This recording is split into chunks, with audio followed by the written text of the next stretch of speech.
మన టీం బాగుంటే మనం ఏదైనా సాధించగలమని మనం ఈ వీడియోని చూసి నేర్చుకోవచ్చండి. చీమలకు ఎంత మంచి టీం వర్క్ ఉంటుంది అనేది ఈ వీడియోలో చూడండి. మీరు ఒక అన్నం మెతుకు అనేది చీమల కంటే 10 ఇంతలు 20 ఇంతల పెద్దగా ఉంటుంది.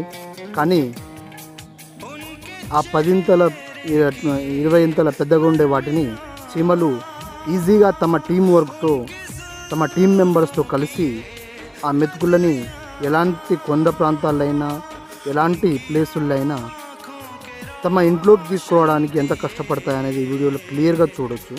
కాబట్టి మీరు మీ యొక్క బిజినెస్లో, మీ యొక్క ఏదైనా వర్క్లో మీ యొక్క టీంని మంచిగా బిల్డ్ చేయండి అండ్ మీ బిజినెస్ని డెవలప్ చేసుకోండి. ఇలాంటి టీం వర్క్ కోసం మేము వెయిట్ చేస్తున్నాము. ఎవరైనా ఇంట్రెస్టెడ్ అయితే కింద మెసేజ్ చేయండి. Thank you so much.